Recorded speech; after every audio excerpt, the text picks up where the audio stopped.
ভোটের অধিকার দাবি আদায়ের মিছিলে বিএনপির ভারপ্রাপ্ত চেয়ারম্যান তারেক রহমানের দেশে ফেরাকে কেন্দ্র করে রাজনৈতিক অঙ্গনে জোর আলোচনা চলছে।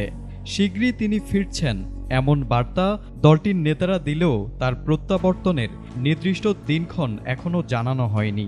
দলের শীর্ষ নেতৃত্ব বলছে প্রয়োজনীয় প্রস্তুতি নেওয়া হচ্ছে, তবে সিদ্ধান্ত রাজনৈতিক বাস্তবতা ও নিরাপত্তা বিবেচনায় নেওয়া হবে। Ongoing support from Democratic Nations.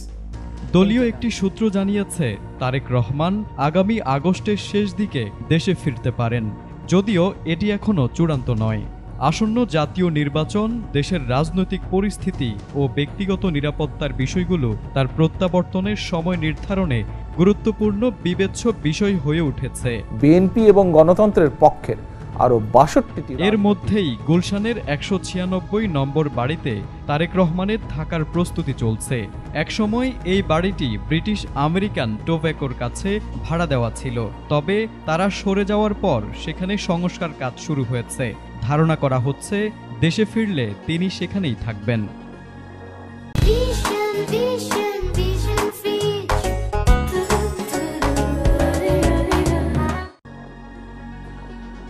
দলের বিভিন্ন পর্যায়ের নেতারা ইতোমধ্যে ঘোষণা দিয়েছেন তারেক রহমানের প্রত্যাবর্তন উপলক্ষে তারা প্রস্তুত।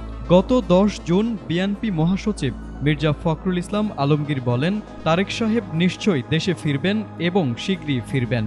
একই ধরনের বক্তব্য দেন দলটির যুগ্ম মহাসচিব শহীদ উদ্দিন চৌধুরী এনইও।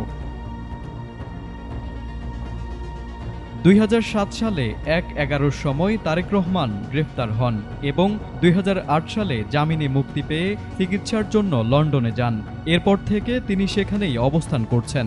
দীর্ঘ ১৭ বছর পর তার দেশে ফেরার আর কোনো আইনি বাধা নেই বলে জানিয়েছেন অন্তর্বর্তী সরকারের স্বরাষ্ট্র উপদেষ্টা Mohammad Jahangir Alam Chowdhury. News desk, ATN Bangla.